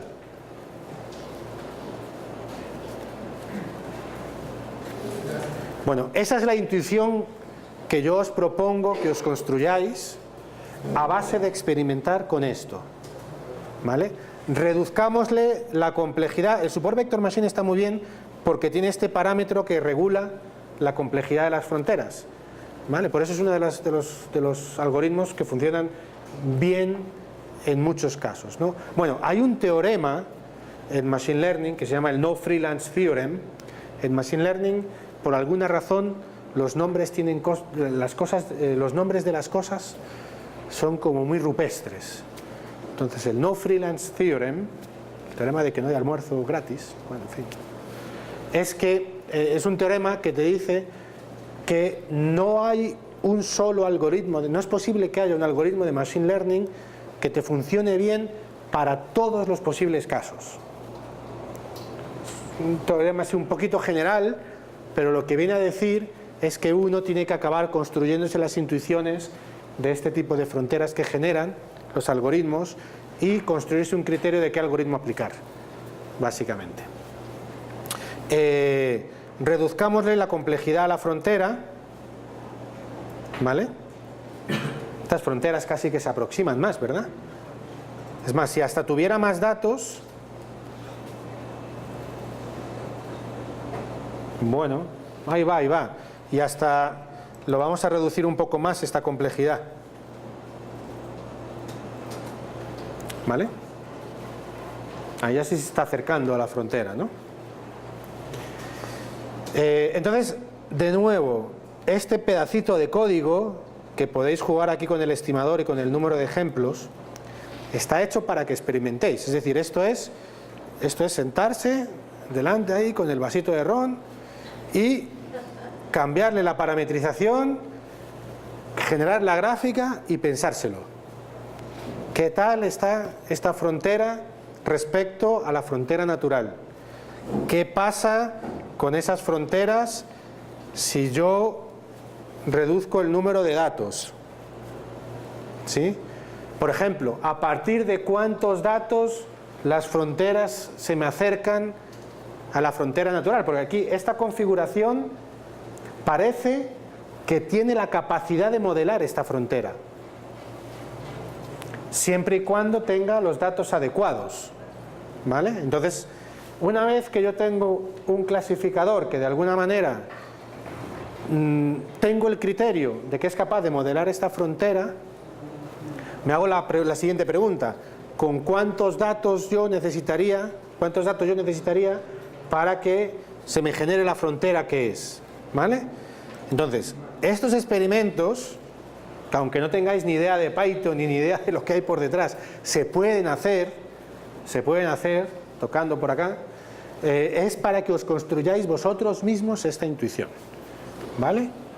Y es una intuición súper importante, porque insisto, el problema que tenemos en Machine Learning es que nos vamos a hacer esta misma pregunta sin además tener ni idea de dónde está la frontera, ¿vale?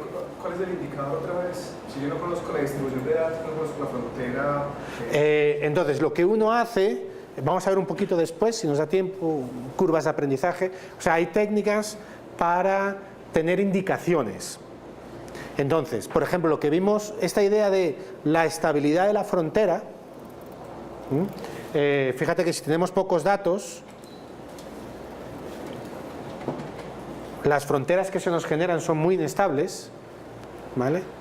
Eso, o sea, si yo miro porque aquí tengo dos dimensiones, pero normalmente tengo 20 o 30 o 400, ¿vale? Yo no puedo mirar esto así.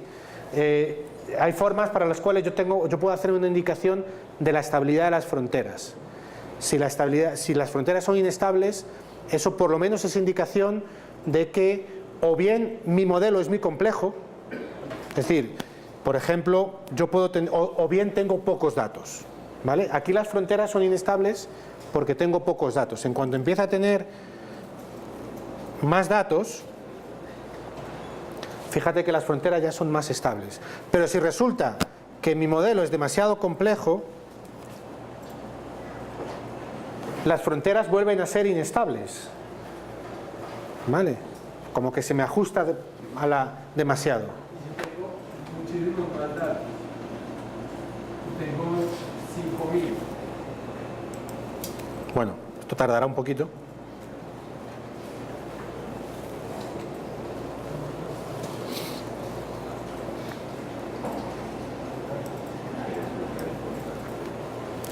La máquina virtual tiene su límite, ¿no? Que tiene su practicidad.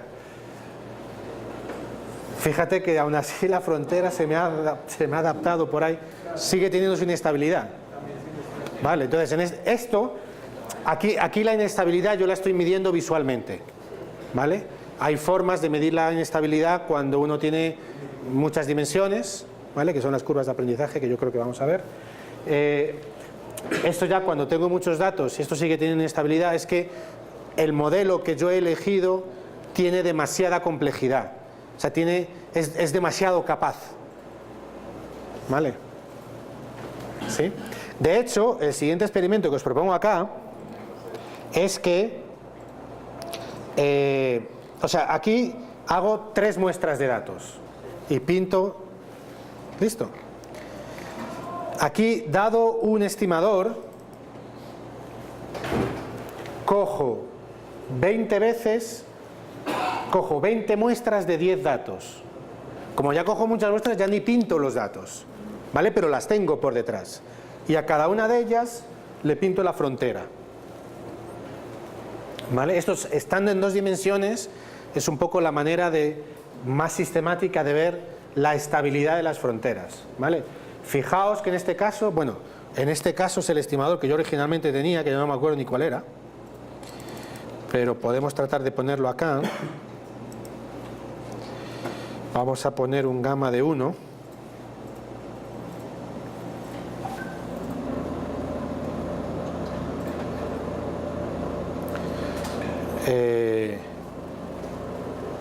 Fijaos la estabilidad de las fronteras cuando tengo pocos datos, más y más, con un algoritmo con esta complejidad o con esta capacidad de generar fronteras de esta complejidad. Bueno, me he liado un poco en la frase. ¿Sí? Pongamos ahora un gamma mayor. O pongamos otro algoritmo. Pongamos, por ejemplo,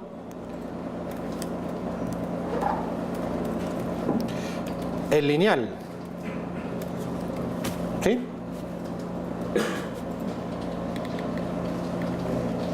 ¿Vale?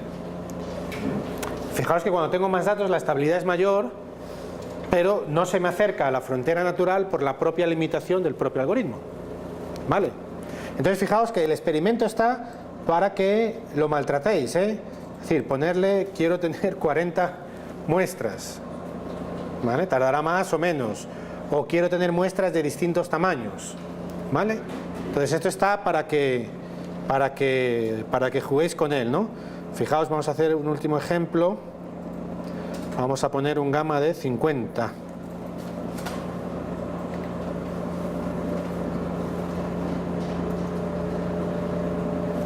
Bueno, aquí se ve un poquito también el problema de la capacidad computacional, pero fijaos que básicamente como que se aprende todos de memoria en el fondo. ¿Vale? Incluso con 500 casi, esto debe ser, esto es que hay un circulito alrededor casi de cada dato o cada conjunto de datos. ¿Vale? Aquí hemos configurado el clasificador con una capacidad demasiado alta. Acordaos que, vamos a ver, es como este gamma es el que le estoy dando yo aquí al support vector classifier. ¿Sí? Fijaos que yo decido qué datos le doy. Bueno, esto a veces lo decido, a veces no, porque a veces tengo los datos que tengo y ya está. Pero bueno, esta es la entrada que yo le doy y estos son los hiperparámetros del propio método. ¿Vale? Entonces, esto son hiperparámetros, ¿no? Se le llaman hiperparámetros.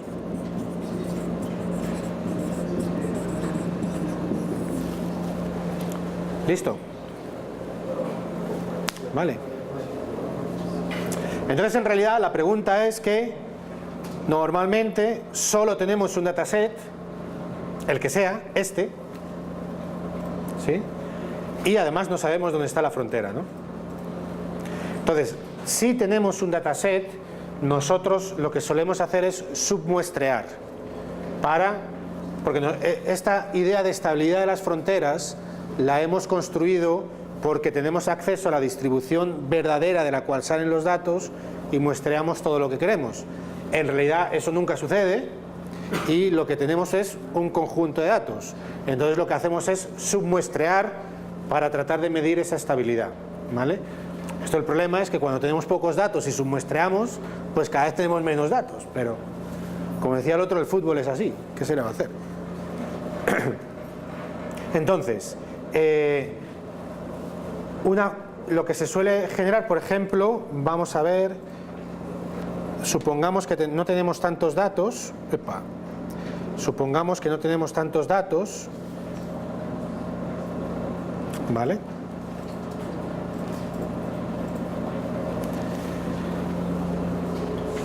¿Elegiríais alguna de estas fronteras? Es decir, os han dado estos datos y en un momento dado el modelo tiene que entrar en producción.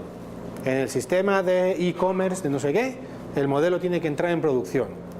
Yo te doy la opción, puedes decidir usar las fronteras generadas con este gamma o puedes decidir las fronteras generadas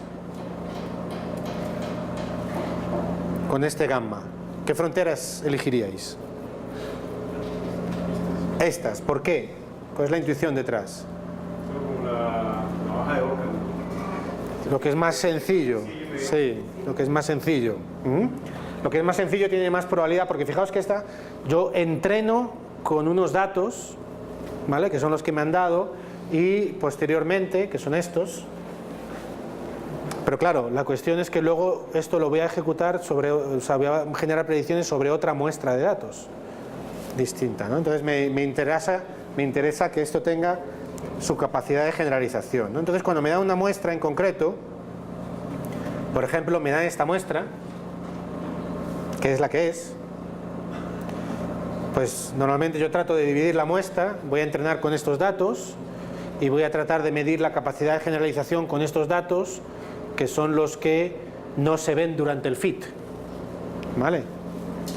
Entonces, claro, supongamos, a ver, vamos aquí a generar, bueno, fijaos que, por ejemplo, que del XY que tengo, hay una funcioncita por ahí dentro del sklearn que le digo, quiero que me guardes el 30% de los datos para test, o sea, que me los dividas. Entonces él me divide aleatoriamente los datos, entonces el XY se me convierte en el XTrain y train y en el XTest y test.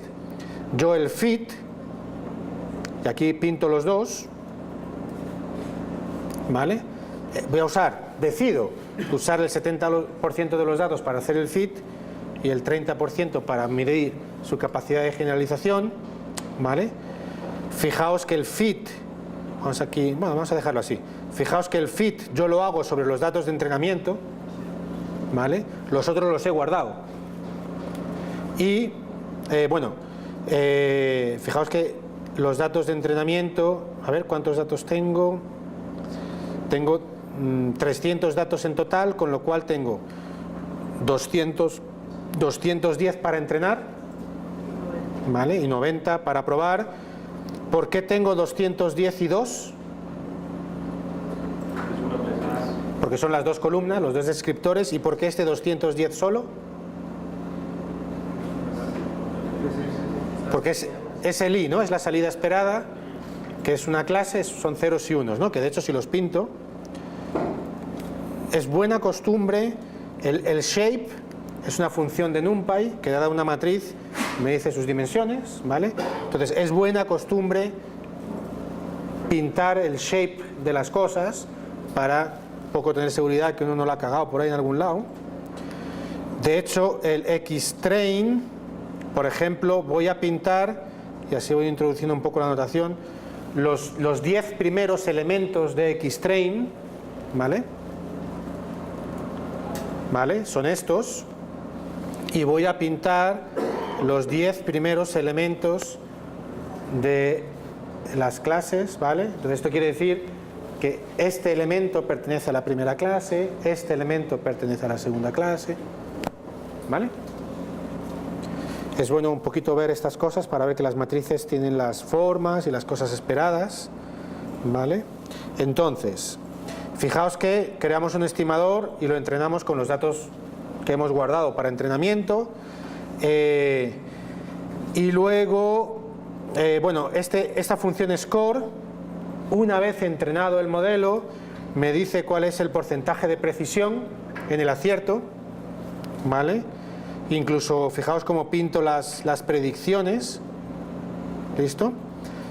Fijaos que pinto las predicciones y pinto los valores esperados de cada predicción, ¿vale? Es decir, esto es el 99% de acierto con los datos de entrenamiento. Estas son las predicciones que me generó el modelo y estas son las predicciones que yo tengo, que es el ground truth, ¿no? Que el experto me dijo, ¿vale? Vamos como coinciden bastante. Y luego hago el mismo proceso para test. Le digo, oye, a los datos que me he guardado, que no has visto durante el entrenamiento, ¿cuál es el porcentaje de acierto? Píntame las predicciones y píntame el ground truth, ¿vale? Entonces fijaos que me sale un 52% de acierto, ¿vale? Y aquí se ve reflejado, este 1 lo ha fallado, este 1 también, en fin, ¿vale? Y si pintamos las fronteras, a ver, vamos a ejecutar, Y si pintamos las fronteras, aquí vemos, porque claro, ¿cuál es el problema? ¿Cuál es el problema que tenemos acá? Claro, que tenemos un porcentaje de acierto, y esto, fíjate que este criterio lo podemos construir sin ver los datos, ¿vale? Sin pintar los datos, quiero decir. Tenemos un porcentaje de acierto muy grande con los datos de entrenamiento y mucho menor, ¿vale? Aquí hay un problema de generalización. Que si pinto las fronteras, como las puedo hacer, aquí se ve por qué. Como que el tipo, fijaos lo que ha hecho aquí porque había una nubecita de puntos azules aquí en medio. ¿Por qué hay una nubecita de puntos azules ahí en medio?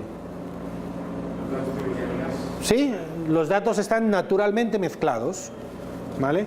Y el Support Vector Machine con este gamma tan alto tiene una capacidad tan grande para generar fronteras complejas que hasta se aprende de memoria el ruido de mis datos.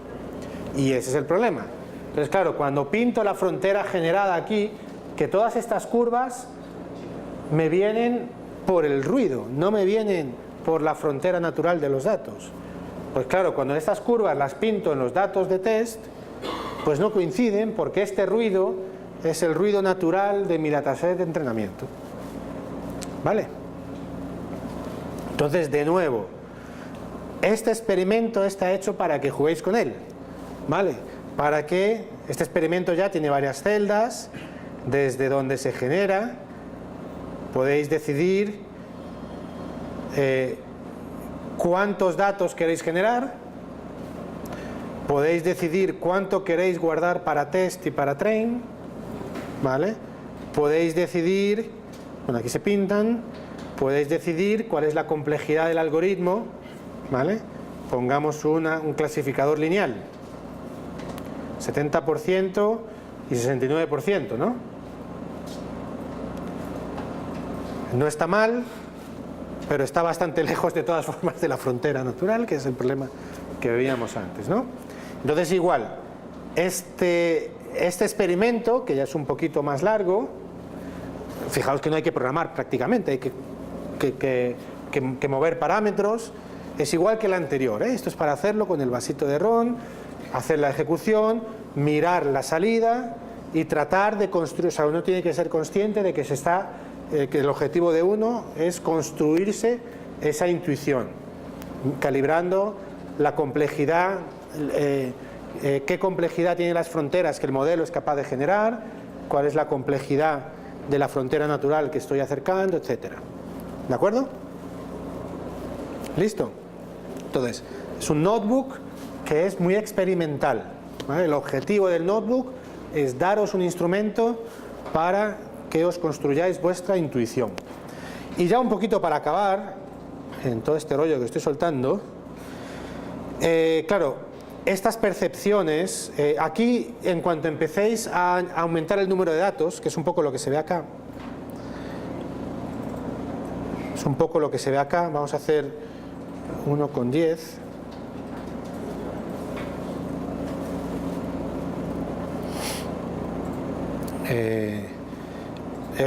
Bueno, pregunta, ¿cuántas veces en todo este experimento, cuántas veces he llamado al fit?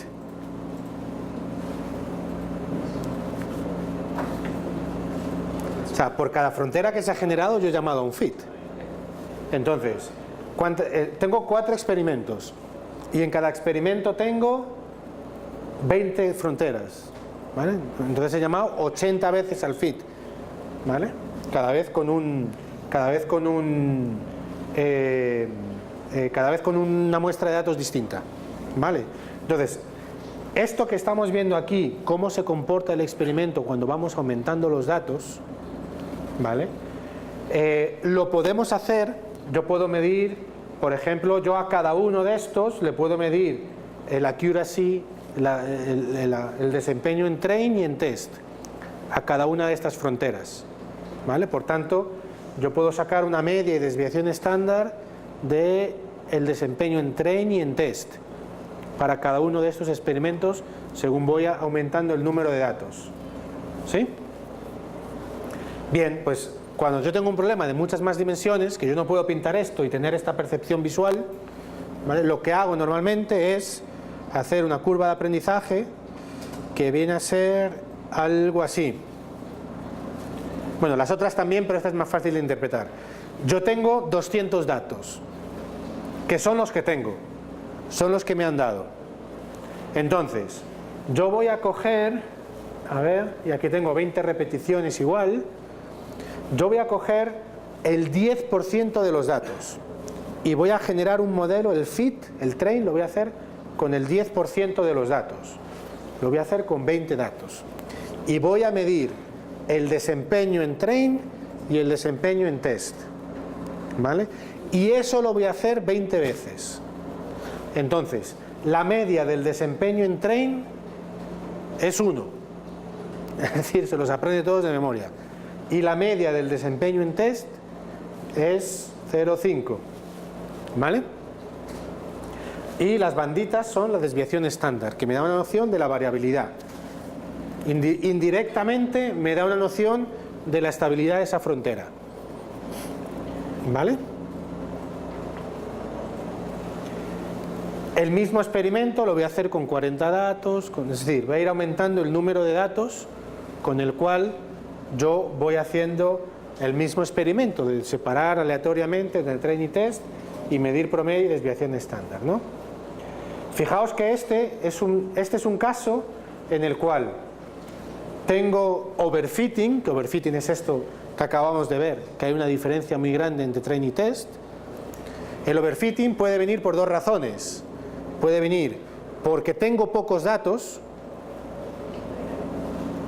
o puede venir porque mi modelo es demasiado complejo y se aprende el ruido de memoria. ¿Vale? Estas dos situaciones, que es lo que vimos antes, tengo un modelo que tiene la capacidad de generar la frontera natural, porque yo veo la frontera natural, pero como tengo pocos datos, cada vez que tengo una muestra, como son pocos datos, se me ajusta muy distinto, ¿vale? Ese experimento lo hicimos hace un rato y lo podéis reproducir más arriba, ¿vale? O puede ser que aunque tenga muchos datos, que es la pregunta que hicisteis por ahí, aunque tenga muchos datos, es tan complejo el modelo que siempre se me va a aprender el ruido, ¿no? Entonces, esta diferencia me puede venir por cualquiera de esas dos razones. ¿Sí? Aquí, según veo esta curva, lo ideal es que la razón sea la segunda, es decir, que el algoritmo es demasiado complejo. ¿Por qué? Porque ¿cómo soluciono eso? Le bajo la complejidad, que es un parámetro por ahí, o cambiar de algoritmo que sea más sencillo, lo que sea. ¿Vale? ¿Cómo soluciono yo lo primero? Que tengo pocos datos. Pues con más datos. Ahora, vete tú a saber si yo puedo encontrar más pacientes a los que pinchar, o puedo tener más fotitos de satélite de no sé qué, en fin. Eso es distinto. ¿Vale? Entonces, en este caso, fijaos que según yo voy aumentando el número de datos, el desempeño en test parece que va aumentando. ¿Sí? Esto sí es un poquito esto sí me da evidencia de que un poquito de evidencia, no es 100% seguro, por supuesto, pero esto sí es evidencia de que es probable que me estén faltando datos.